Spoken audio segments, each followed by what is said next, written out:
The story you are about to hear is true. Out of respect, the names have been changed, but the rest is told as it occurred.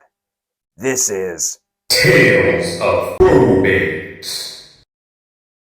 Whoa, that was scary. Oh, Scared me. yeah. Sorry about that. I left the flashlight on there. Welcome back. This is Tales of Probate, Volume 2.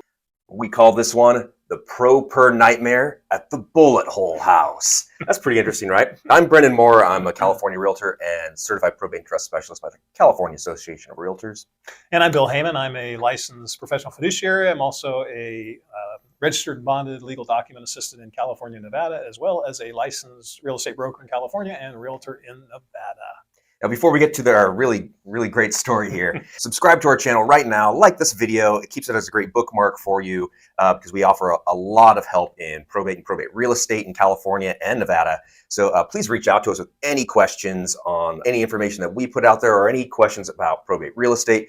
Plus, we also do our one-of-a-kind, unique probate administration service and real estate listing combo, and we save thousands of dollars for our clients with that service. So please reach out to us anytime. Our information is below. Now, this one is actually a good story. It's not just a nightmare, but we like to tell these stories because some of them are pretty interesting, but it also gives you an idea of certain things to do or not do in the probate real estate process. Now, this one here, the Pro-Per Nightmare at the Bullet Hole House. How did this one start off, Bill? Wow. This one started off years and years and years ago for a very, very nice elderly woman. Her mother passed away and she started the probate on her own. And unfortunately, it took a lot of wrong turns. And this probate has been ongoing, I want to say, I believe, for probably 7 to 10 years. Yeah, I think it might have even been longer. Could have been, yeah. Yeah, so when we came across her, she was struggling. She was. With this process. And really, if you're doing it right, probate on average takes about 12 months or so, depending on the court. This was in one of the busier courts in California. But when we came across her, she was pretty desperate for some help, and luckily she found us because we offer great service. Yeah, and she was also under pressure from the court because if you don't get a probate done within a reasonable amount of time, the court will start calling you in. They'll start essentially not really putting out a warrant, but they'll do what's called an order to show cause and force you in and say, hey, why haven't you finished this probate? And she was in that position. She was in that position. And there were lots of heirs, and a lot of the heirs wanted their portion of the estate, even though there really wasn't that much.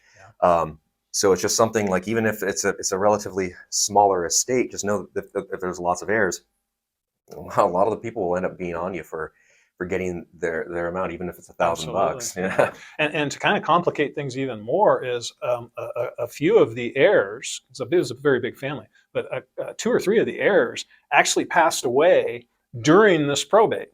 And that brings in line their heirs, which complicates it even more. Yeah. Well, another thing that complicated it was the property taxes. And now, how did the property tax situation come about in this situation? Because it can change when somebody dies, and and then the estate is handling everything. Well, essentially, what happened here was the original mother, the mother originally, I believe, you're right, I think passed away. It was more than 10 years. And property taxes had not been paid since the time that the mother had passed away. And on top of that, I don't want to get too complicated here, but when someone passes away, unless you qualify for an exemption with the state and county, they will reassess the property taxes and raise them on the date that the person passed away, and they call those supplemental property taxes. But anyway, to make a long story short with the property taxes, there was about $80,000 in past due property taxes, and the property tax collector was ready to foreclose, do a tax foreclosure on this house. So, this poor woman, she's the nicest lady in the world. I really like her a lot. She didn't know what to do. She had a lot of problems and needed a lot of help. And what we had to do is file some special paperwork with the court, get another hearing really quick to get an approval from the court for her to go and get a loan against the property for the amount of property taxes due and get those property taxes paid off so that the tax foreclosure didn't go through. And there was time for us to get the home on the market and get it sold, which eventually that all happened. Yeah, I remember watching that on the website for that particular auction for that tax sale, and it finally got removed. And another thing that was going on was this poor elderly lady and all these heirs. I mean, many heirs.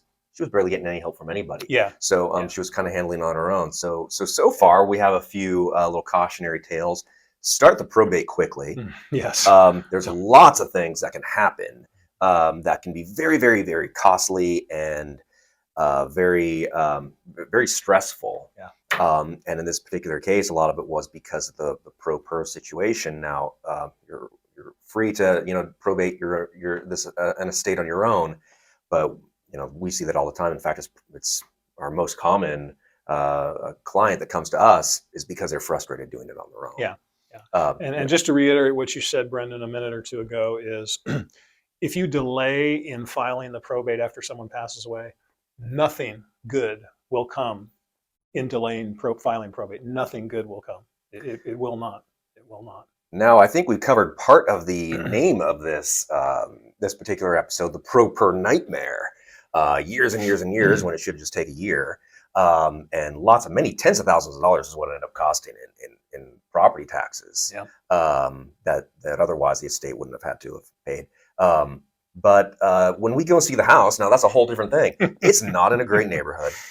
There's an actual bullet hole in the wall of the outside of the house. There were a couple. Yeah, it might have been a couple. I think so. It's really was not the best of neighborhoods. There was a lot of deferred maintenance. The kitchen was falling apart. There were kind of cabinets that were falling apart in the kitchen. There was no working heat source. And when there's no working heat source, it becomes very problematic for lending. Yes.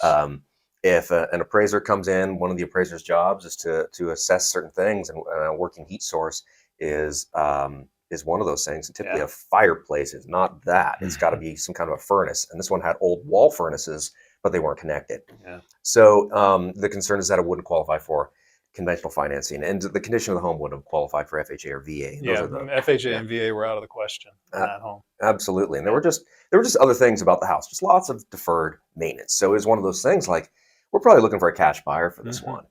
So the marketing had to be really, really, really careful in attracting that. Yeah. But ultimately, they did a good job. We got it on the market, and what ended up happening? We got a lot of offers. We did. Yeah, we actually got more offers than we thought. Yeah. The property did have to go through the court confirmation process because the administrator, the very nice elderly lady, she only had what was called limited authority. And we talk about limited authority in a lot of other videos. You definitely need to take a look at them. But that caused us to have to go to a court hearing and get the court to approve this sale. So there was more work involved in that, and that was pretty interesting. Oh yeah, it was because ultimately we got multiple offers. It was the selected offer was above list price. It was an all cash offer, which is exactly what we're looking for. Yeah. We get to the hearing, and that's several months that you're waiting to get to the hearing when there's a limited authority situation. Most are full authority, but in this case, that was just an added stress factor in this one. So we get there, and everything's going fine at the hearing, and we're doing it over Zoom, or at least that's the way that we usually do it. The judge is on Zoom, the other agents on Zoom. I'm on Zoom. Bill, our administrator of the estate is on Zoom. Yeah, and we make sure that's part of our job. We make sure that everybody is there. That's very important. Yeah, that's important. The judge opens up for overbidders, and if you've watched any of our videos on limited authority before, you know that it's not very common for the overbidders to come as long as it was marketed appropriately, and we feel like we got top dollar, maybe more than market price on this one. So it's unlikely that a bidder was going to show up because the first bid is about 5% higher. So no bidders were there, and he's confirming the sale. And then there's a lady who's actually in the courtroom. Yeah, she showed up because you can show up in the courtroom if you want to, and she showed up. But go ahead. Yeah, and it turned out to be one of the heirs who was kind of perhaps estranged, not on a good relationship with our administrator, and she was just there to she just starts asking the judge after it closes, like, when do I get my money?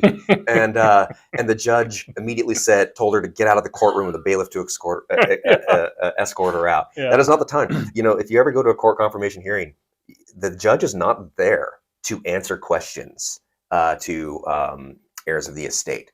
They're there to confirm the sale and make sure everything's in order so he can confirm the sale. Right, and all that other stuff. You want to take care of that. Well, that's maybe a different time, a different place.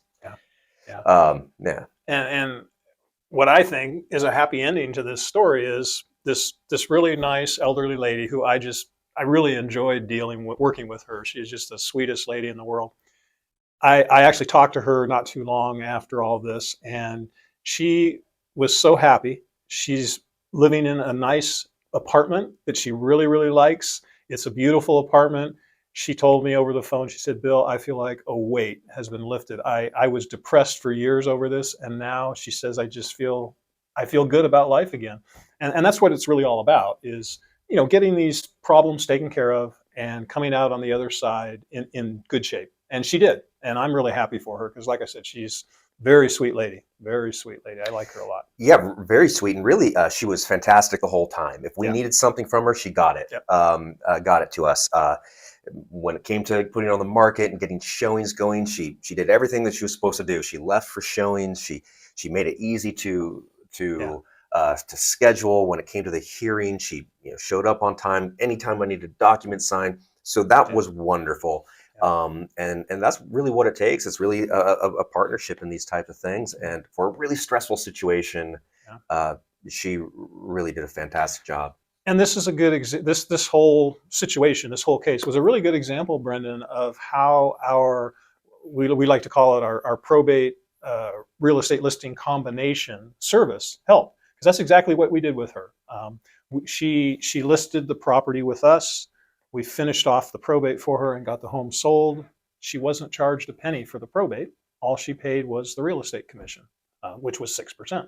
And everything ended up nicely for everybody involved. So it was all around a great story. And the gentleman who bought it, I've gone by, and he was refacing the house and doing a lot of work with it. So it was a happy ending all around. Oh, what a fun story, Bill. Yeah, this is a good one. I like these type of stories. Yeah. We could have gotten into a little bit more details on some things, but it was overall a really great ending. But to avoid problems in probate sales, what you really need is to check out perhaps our most important video. We have it linked next. It's the probate real estate timeline. It's probate real estate from start to finish, and it'll appear right over Bill's head in just a moment. Thank you so much.